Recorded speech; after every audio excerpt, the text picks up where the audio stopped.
शुक्लाम्बरधरं विष्णुं शशिवर्णं चतुर्भुजं प्रसन्नवदनं ध्यायेत् सर्वविघ्नोपशान्तये।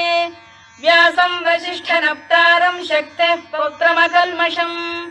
पराशरात्मजं वन्दे शुकतातं तपोनिधिम्। व्यासाय विष्णुरूपाय व्यासरूपाय विष्णवे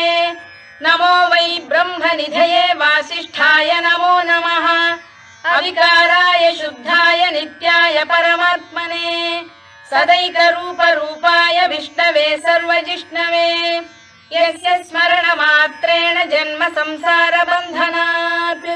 विमुच्यते। नमस्तस्मै विष्णवे प्रभविष्णवे। ॐ नमो विष्णवे प्रभविष्णवे। श्रीवैशम्पायन उवाच श्रुत्वा धर्मानशेषेण पावनानि च सर्वशः युधिष्ठिरः शान्तनवं पुनरेवाभ्यभाषत। युधिष्ठिर उवाच किमेकं दैवतं लोके किं वाप्येकं परायणम् स्तुवन्तः कङ्कमर्चन्तः प्राप्नुयुर्मानवा शुभम्।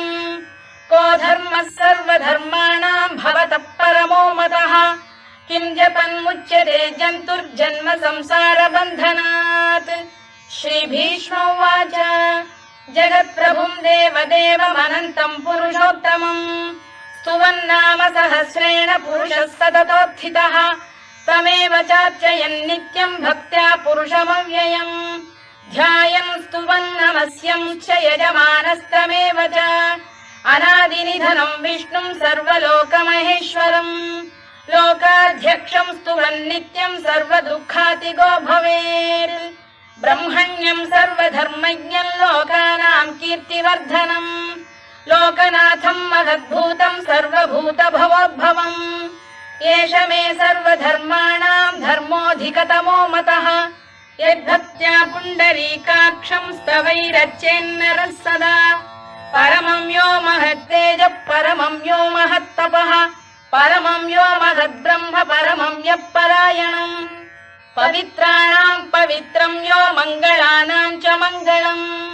दैवतं देवतानां च भूतानां यो व्ययः यतः सर्वाणि भूतानि भवन्त्यादियुगागमे यस्मिंश्च प्रलयं यान्ति पुनरेव युगक्षये तस्य लोकप्रधानस्य जगन्नाथस्य भूपते विष्णोर्नाम सहस्रं मे शृणु पापभयापहम्। यानि नामानि गौणानि विख्यातानि महात्मनः ऋषिभिः परिगीतानि तानि वक्ष्यामि भूतये। ऋषिर्नाम्नां सहस्रस्य वेदव्यासो महामुनिः छन्दोऽनुष्टुप् तथा देवो भगवान् देवकीसुतः अमृतांशुद्भवो बीजं शक्तिर्देवकी नन्दनः त्रिसामा हृदयं तस्य शान्त्यर्थे विनियुज्यते। विष्णुं जिष्णुं महाविष्णुं प्रभविष्णुं महेश्वरम् अनेकरूपदैत्यान्तं नमामि पुरुषोत्तमम्। अस्य श्रीविष्णोर्दिव्यसहस्रनामस्तोत्रमहामन्त्रस्य श्रीवेदव्यासो भगवान् ऋषिः अनुष्टुप्-छन्दः श्रीमहाविष्णुः परमात्मा श्रीमन्नारायणो देवता अमृतांशुद्भवो भानुरिति बीजम् देवकी नन्दन सृष्टेति शक्तिः उद्भवः क्षोभणो देव इति परमो मन्त्रः शङ्खबृन्नन्दकी चक्रीति कीलकम् शार्ङ्गधन्वा गदाधर इत्यस्त्रम् रथाङ्गपाणिरक्षोभ्य इति नेत्रम् त्रिसामा सामरः सामेति कवचम् आनन्दम् परब्रह्मेति योनिः ऋतुः सुदर्शनकाल इति दिग्बन्धः श्रीविश्वरूप इति ध्यानम् श्रीमहाविष्णुप्रीत्यर्थे सहस्रनाम जपे विनियोगः। ध्यानम् क्षीरोदन्वत्प्रदेशे शुचिमणिविलसत्सैकते मौक्तिकानाम् मालाक्लुप्तासनस्थस्फटिकमणिनिभैर्मौक्तिकैर्मण्डिताङ्गः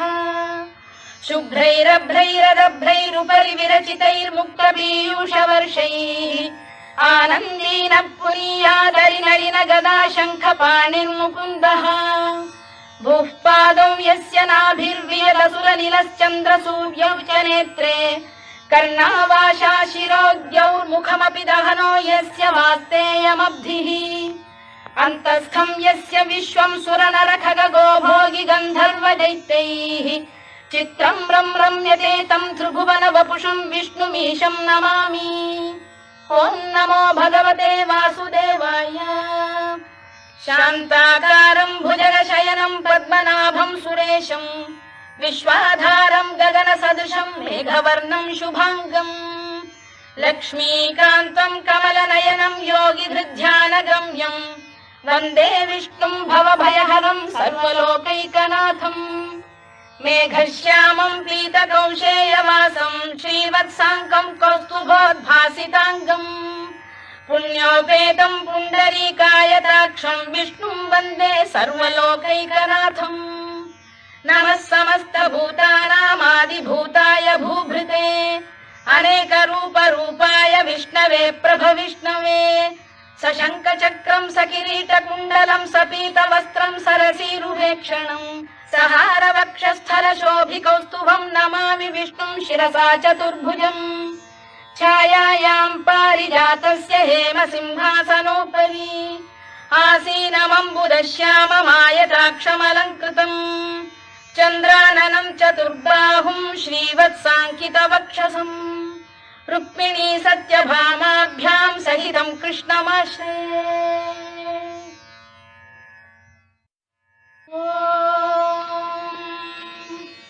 विश्वं विष्णुर्वषत्कारो भूतभव्य भवत्प्रभुः भूतभृद्भावो भूतात्मा भूतभावनः भूतात्मा परमात्मा च मुक्तानां परमागतिः अव्ययः पुरुषः साक्षी क्षेत्रज्ञोऽक्षर एव च योगो योगविदां नेता प्रधानपुरुषेश्वरः नारसिंहवपुः श्रीमान् केशवः पुरुषोत्तमः सर्वशर्व शिवस्थाणुर्भूतादिर्निधिरव्ययः सम्भवो भावनो भर्ता प्रभवः प्रभुरीश्वरः स्वयंभूः शम्भुरादित्यः पुष्कराक्षो महास्वनः अनादिनिधनो धाता विधाता धातुरुत्तमः अप्रमेयो ऋषिकेशः पद्मनाभोऽमरप्रभुः विश्वकर्मा मनुस्पष्टा स्थविष्ठस्थविरो ध्रुवः अग्राह्यः शाश्वतः कृष्णो लोहिताक्षप्रदर्दनः प्रभूतस्त्रिककुब्धाम पवित्रं मङ्गलं परम् ईशान प्राणद प्राणो ज्येष्ठः श्रेष्ठः प्रजापतिः हिरण्यगर्भो भूगर्भो माधवो मधुसूदनः ईश्वरो विक्रमी धन्वी मेधावी विक्रमक्रमः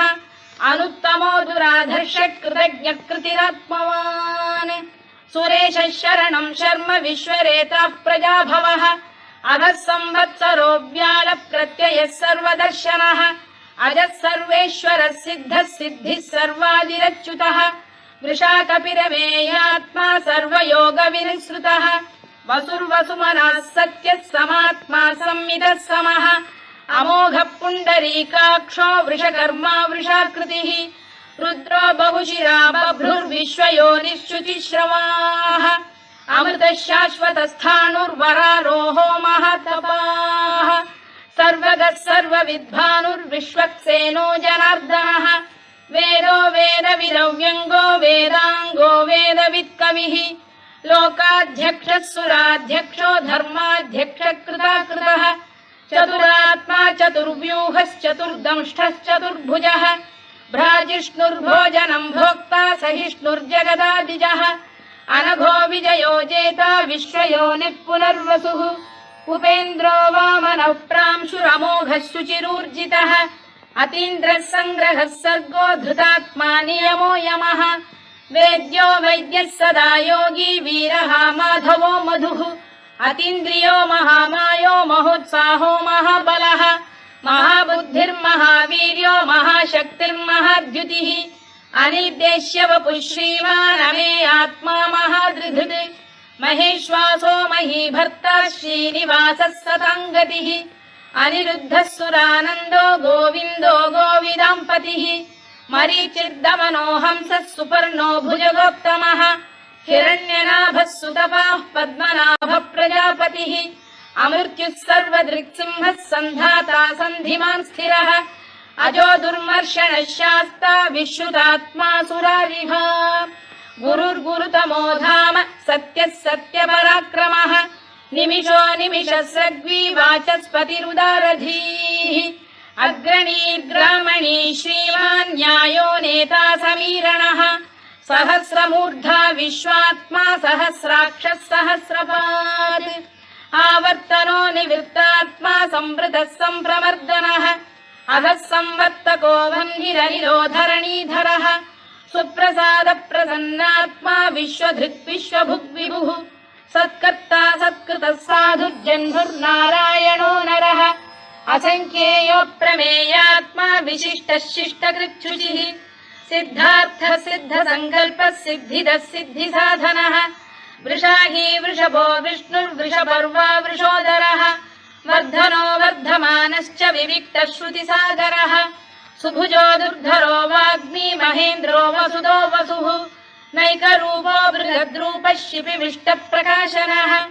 ओजस्तेजोऽब्जुदिधर प्रकाशात्मा प्रतापनः वृद्धस्पष्टाक्षरो मन्त्रश्चन्द्रांशुर्भास्करद्युतिः अमृतांशुद्भवो भानुः शशबिन्दुः सुरेश्वरः औषधम् जगतः सेतुः सत्यधर्मपराक्रमः भूतभव्यभवन्नाथः पवनः पावनो नरः कामः कामकृत्कान्तः कामः कामप्रदप्रभुः युगादिकृद्युगावर्तो नैकमायो महाशनः अदृश्यो व्यक्तरूपश्च सहस्रजिदनन्तजित् इष्टो विशिष्टः शिष्टेष्टः शिखण्डी नघुषो वृषः क्रोधः क्रोधकृत्कर्ता विश्वबाहुर्महीधरः अच्युत प्रथित प्राण प्राणदो वासवानुजः अपां निधिरधिष्ठानमप्रमत्त प्रतिष्ठितः स्कन्द स्कन्दधरो धुर्यो वरदो वायुवाहनः वासुदेवो बृहद्भानुरादिदेवः पुरन्दरः अशोकस्तारणस्तारः शूरः शौरिर्जनेश्वरः अनुकूलः शतावर्तः पद्मी पद्मनिभेक्षणः पद्मनाभोरविन्दाक्षः पद्मगर्भः शरीरभृत् महर्धिर्वृद्धो वृद्धात्मा महाक्षो गरुडध्वजः अतुलः शरभो भीमः समयज्ञो हविर्हरिः सर्वलक्षणलक्षण्यो लक्ष्मीवान् समितिञ्जयः विक्षरो रोहितो मार्गो हेतुर्दामोदरः सः महीधरो महाभागो वेगवानमिताशनः उद्भवः क्षोभणो देवः श्रीगर्भः परमेश्वरः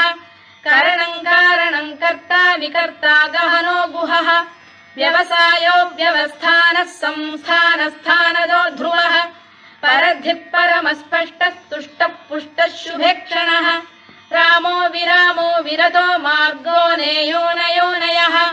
वीरः शक्तिमताम् श्रेष्ठो धर्मो धर्मविदुत्तमः वैकुण्ठः पुरुष प्राण प्राणद प्रणवपृतुः हिरण्यगर्भः शत्रुघ्नो व्याप्तो वायुरधोक्षजः ऋतुः सुदर्शनकारः परमेष्ठी परिग्रहः उग्रः संवत्सरो दक्षो विश्रामो विश्वदक्षिणः विस्तारस्थावरस्थाणु प्रमाणम् बीजमव्ययम् अर्थोऽनर्थो महाकोशो महाभोगो महाधनः अनिर्विण्णस्थविष्ठो भूर्धर्मयूपो महामखः नक्षत्रनेमिर्नक्षत्री क्षमः क्षामः समीहनः यज्ञयुज्यो महेज्यश्च क्रतुः सत्रम् सदाम् गतिः सर्वदर्शी विमुक्तात्मा सर्वज्ञो ज्ञानमुत्तमम् सुव्रतः सुमुखः सूक्ष्मः सुघोषः सुखदः सुहृद् मनोहरोजितक्रोधो वीरबाहुर्विदारणः स्वापनः स्ववशो व्यापी नैकात्मा नैककर्मकृत् वत्सरो वत्सलो वत्सी रत्नगर्भोधनेश्वरः धर्मकृद्धर्मी सदसक्षरमक्षरम् अविज्ञाता सहस्रांशुर्विधाता कृतलक्षणः गभस्तिनेमिः सप्तस्तः सिंहो भूतमहेश्वरः आदिदेवो महादेवो देवेशो देवभृद्गुरुः उत्तरो गोपतिर्गोप्ता ज्ञानगम्यः पुरातनः शरीरभूतभृद्भोक्ता कपीन्द्रो भूरि दक्षिणः सोमपो मृतपः सोमः पुरुजित् पुरुषत्तमः विनयो जयः सत्यसन्धो दाशार्हः सात्वताम् पतिः जीवो विनयिता साक्षी मुकुन्दो मितविक्रमः अम्भोनिधिरनन्तात्मा महोदधिशयोऽन्तकः अजो महार्घः स्वाभाव्यो जितामित्रप्रमोदनः आनन्दो नन्दनो नन्दः सत्यधर्मात्रिविक्रमः महर्षि कपिलाचार्यः कृतज्ञो मेदिनीपतिः त्रिपदस्त्रिदशाध्यक्षो महाशृङ्गकृतान्तकृत् महावराहो गोविन्दः सुषेणः कनकाङ्गनी गुह्यो गभीरो गहनो गुप्तश्चक्रगदाधरः मेधास्वाङ्गो जितकृष्णो दृढः सङ्कर्षणोच्युतः वरुणो वारुणो वृक्षः पुष्कराक्षो महामनाः भगवान् भगहानन्दी वनमाली हलायुधः आदित्यो ज्योतिरादित्यः सहिष्णुर्गतिसप्तमः सुधन्वाखण्ड परशुर्दारुणो द्रविणप्रदः दिवस्पृक् सर्वदृग्व्यासो वाचस्पतिरयो निजः त्रिसामासामगः साम निर्वाणम् भेषजम् भिषज सन्न्यासकृच्छमः शान्तो निष्ठा शान्तिपरायणम् शुभाङ्गः शान्तिदः स्रष्टा कुमुदः कुवलेशयः गोहितो गोपतिर्गोप्ता वृषभाक्षो वृषप्रियः अनिवर्ती निवृत्तात्मा संक्षेप्ता क्षेमकृत् शिवः श्रीवत्सवक्षः श्रीवासः श्रीपतिः श्रीमताम्बरः श्रीधः श्रीशः श्रीनिवासः श्रीनिधिः श्रीविभावनः श्रीधर श्रीकर श्रेयः श्रीमान् लोकत्रयाश्रयः स्वक्षः स्वङ्गः शतानन्दो नन्दिर्ज्योतिर्गणेश्वरः विदितात्मा विधेयात्मा सत्कीर्तिश्चिन्न संशयः उदीर्णः सर्वतश्चक्षुरनीशः शाश्वतः स्थिरः भूषयो भूषणो भूतिर्विशोकः शोकनाशनः अर्चिष्मानर्चितः कुम्भो विशुद्धात्मा विशोधनः अनिरुद्धो प्रतिरथः प्रद्युम्नोमितविक्रमः कालनेमिनिः वीरः शौरिः शूरजनेश्वरः त्रिलोकात्मा त्रिलोकेशः केशवः केशिहा हरिः कामदेवः कामपालः कामी कान्तकृतागमः अनिर्देश्य वपुर्विष्णुर्वीरोऽनन्तो धनञ्जयः ब्रह्मण्यो ब्रह्मकृद्ब्रह्मा ब्रह्म ब्रह्मविवर्धनः ब्रह्मविब्राह्मणो ब्रह्मी ब्रह्मज्ञो ब्राह्मणप्रियः महाकमो महाकर्मा महातेजा महोरगः महाक्रतुर्महायज्वा महायज्ञो महाहविः स्तव्यस्तव प्रियस्तोत्रम् स्तुतिस्तोतारणप्रियः पूर्णः पूरयिता पुण्यः पुण्यकीर्तिरनामयः मनोजवस्तीर्थकरो वसुरेता वसुप्रदः वसुप्रदो वासुदेवो वसुर्वसुमनाहविः सद्गतिः सत्कृतिः सत्ता सद्भूतिः सत्परायणः शूरसेनो यदुश्रेष्ठः सन्निवासः सुयामुनः भूतावासो वासुदेवः सर्वासु निलयो नलः दर्पः दर्पदो दृप्तो दुर्धरोऽथा पराजितः विश्वमूर्तिर्महामूर्तिर्दीप्तमूर्तिरमूर्तिमान् अनेकमूर्तिरव्यक्तः शतमूर्तिः शताननः एकोनैकः स वक्र किं यत्तत्पदमनुत्तमम् लोकबन्धुर्लोकनाथो माधवो भक्तवत्सलः सुवर्णवर्णो हेमाङ्गो वराङ्गश्चन्दनाङ्गदी वीरः विषमः शून्यो घृता क्षीरचरश्चरः अमानी मानदो मान्यो लोकस्वामी त्रिलोकधृत् सुमेधा मेधजो धन्यः सत्यमेधाधराधरः तेजो वृषोद्युतिधरः सर्वशत्रभृताम्बरः प्रग्रहो निग्रहो व्यग्रो नैकशृङ्गो गदाग्रजः चतुर्मूर्तिश्चतुर्बाहुश्चतुर्व्यूहश्चतुर्गतिः चतुरात्मा चतुर्भावश्चतुर्वेदविदेकपात् समावर्तो निवृत्तात्मा दुर्जयो दुरतिक्रमः दुर्लभो दुर्गमो दुर्गो दुरावासो दुरारिः शुभाङ्गो लोकसारङ्गः सुतन्तु स्तन्तु वर्धनः इन्द्रकर्मा महाकर्मा कृतकर्मा कृतागमः उद्भवः सुन्दरः सुन्दो रत्ननाभः सुलोचनः अर्को वाजसनः शृङ्गी जयन्तः सर्वविजयी सुवर्णबिन्दुरक्षोभ्यः सर्ववागीश्वरेश्वरः महाह्रदो महागर्तो महाभूतो महानिधिः कुमुदः कुन्दरः कुन्दः पर्जन्यः पावनोऽनिलः अमृताशोऽमृतवपुः सर्वज्ञः सर्वतोमुखः सुलभः सुव्रतः सिद्धः शत्रुजिच्छत्रुतापनः न्यग्रोधोदुम्बरोऽश्वत्थश्चाणूर सप्तान्ध्रनिषूदनः सहस्रार्चिः सप्तजिह्वः सप्तैधा सप्तवाहनः अमूर्तिरनघोचिन्त्यो भयकृद्भयनाशनः अणुबृहत्कृशस्थूलो गुणभिर्निर्गुणो महान् अधृतस्वधृतस्वास्य प्राग्वंशो वंशवर्धनः भारभृत्कथितो योगी योगीशः सर्वकामदः आश्रमश्रमणः क्षामः सुपर्णो वायुवाहनः धनुर्धरो धनुर्वेदो दण्डो दमयिता दमः अपराजितः सर्वसहो नियन्ता नियमो यमः सत्त्ववान् सात्विकः सत्यः सत्यधर्मपरायणः अभिप्रायप्रियार्होरप्रियकृत्प्रीतिवर्धनः विहाय सगदिर्ज्योतिः सुरुचिर्पुतभुग्विभुः रविर्विरोचनः सूर्यः सवितारविलोचनः अनन्तो हुतभुग्भोक्ता सुखदो नैकजोऽग्रजः अनिर्विण्णः सदामर्षी लोकाधिष्ठानमद्भुतः सनातनतमः कपिलः कपिरव्ययः स्वस्तिदः स्वस्तिकृत् स्वस्ति स्वस्ति भुक् स्वस्ति दक्षिणः आरौद्रः कुण्डली चक्री विक्रम्यूर्जितशासनः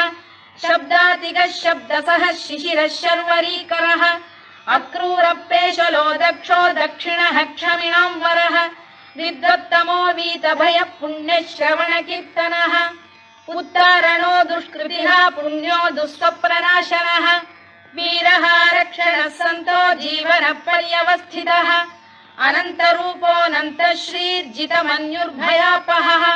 चतुरश्रो गभीरात्मा विदिशो व्यादिशो दिशः अनादिर्भूर्भुवो लक्ष्मीः सुवीरो रुचिराङ्गदः जननो जनजन्मादिर्भीमो भीमपराक्रमः आधारनिलयो धाता पुष्पहासप्रजागरः ऊर्ध्वगः सत्त्वथाचार प्राणदः प्रणवप्रणः प्रमाणम् प्राणनिलय प्राणभृत्प्राणजीवनः तत्त्वम् तत्त्वविदेकात्मा जन्म मृत्युजरातिगः भूर्भुवः स्वस्तरुस्तारः सविता प्रपितामहः यज्ञो यज्ञपतिर्यज्वा यज्ञाङ्गो यज्ञवाहनः यज्ञभृद्यज्ञकृद्यज्ञी यज्ञभुग्यज्ञसाधनः यज्ञान्तकृद्यज्ञदुह्यमन्नमन्नाद एव च आत्मयोनिः स्वयं जातो वैखानः सामगायनः देवकीनन्दनः स्रष्टा क्षितीशः पापनाशनः शङ्खबृन्नन्दकी चक्री शार्ङ्गधन्वा गदाधरः तथाङ्गपाणिरक्षोभ्यः सर्वप्रहरणायुधः सर्वप्रहरणायुधो नम इति वनमाली गरीशाङ्गी शङ्खी चक्री च नन्दकी श्रीमान्नारायणो विष्णुर्वासुदेवोऽभिरक्षतु वनमाली गरीशाङ्गी शङ्खी चक्री च नन्दकी श्रीमान्नारायणो विष्णुर्वासुदेवोऽभिरक्षतु वनमाली गरीशाङ्गी शङ्खी चक्री च नन्दकी श्रीमान्नारायणो विष्णुर्वासुदेवोऽभिरक्षतु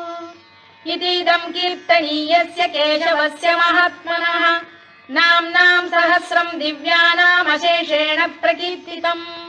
य इदम् शृणुयान् नित्यम् यश्चापि परिकीर्तयेत्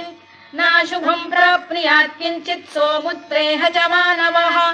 वेदान्तगो ब्राह्मणः स्यात् क्षत्रियो विजयी भवेत् वैश्यो धनसमृद्धः स्यात् क्षुद्रः सुखमवाप्नुयात् धर्मार्थी प्राप्नुयात् धर्ममर्थार्थी चार्थमाप्नुयात्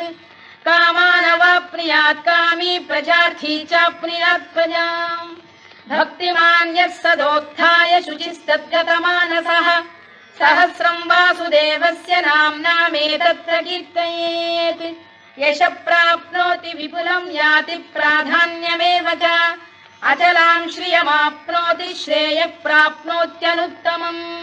न भयम् क्वचिदाप्नोति वीर्यम् तेजश्च विन्दति भवत्यरोगोद्युतिमान् बलरूपगुणान्वितः रोगार्तो मुच्यते रोगात् बद्धो मुच्येत बन्धनात् भयान्मुच्येत भीतस्तु मुच्येतापन्न आपदः दुर्गाण्यतितरत्याशु पुरुषः पुरुषोत्तमम् सुवन्नाम सहस्रेण नित्यम् भक्तिसमन्वितः वासुदेवाश्रयो मर्त्यो वासुदेवपरायणः सर्वपापविशुद्धात्मा याति ब्रह्म सनातनम् न वासुदेव भक्तानाम् शुभं विद्यते क्वचित् जन्म मृत्युजरा व्याधि भयं नैवोपजायते इमं स्तवमधीयानः श्रद्धा भक्ति समन्वितः युज्येतात्मसुखक्षान्तिः श्रीधृतिस्मृतिकीर्तिभिः न क्रोधो न च मात्सर्यं न लोभो न शुभामतिः भवन्ति कृतपुण्यानां भक्तानां पुरुषोत्तमे द्यौसचन्द्रार्कनक्षत्राखं दिशो भूर्महो दधिः वासुदेवस्य वीर्येण विधृतानि महात्मनः ससुरासुरगन्धर्वं स यक्षोरगराक्षसम् जगत्वशे वर्ततेदं कृष्णस्य सचराचरम् इन्द्रियाणि मनो बुद्धिः सत्त्वं तेजो बलं धृतिः वासुदेवात्मकान्याहुः क्षेत्रं क्षेत्रज्ञ एव च सर्वागमानामाचार प्रथमं परिकल्पते आचार प्रभवो धर्मो धर्मस्य प्रभुरच्युतः ऋषयः पितरो देवा महाभूतानि धातवः जङ्गमा जङ्गमं चेदं जगन्नारायणोद्भवम् योगो ज्ञानं तथा साङ्ख्यं विद्या शिल्पादिकर्म च वेदाः शास्त्राणि विज्ञानमेतत् सर्वं जनार्दनात् एको विष्णुर्महद्भूतं पृथग्भूतान्यनेकशः त्रीन् लोकान् व्याप्य भूतात्मा भुङ्क्ते विश्वभुवव्ययः इमं स्तवं भगवतो विष्णोर्व्यासेन कीर्तितम् पठेद्य इच्छेत् पुरुषः श्रेयत् प्राप्तुं सुखानि च विश्वेश्वरमजं देवं जगतः प्रभुमव्ययम् भजन्ति ये पुष्कराक्षं न ते यान्ति पराभवम् न ते यान्ति पराभवम् ओन्नम इति अर्जुनोवाच पद्मपत्र विशालाक्ष पद्मनाभ सुरोत्तमा भक्तानामनुरक्तानां त्राता भव जनार्दन श्रीभगवानुवाच यो मां नाम सहस्रेण स्तोतुमिच्छति पाण्डव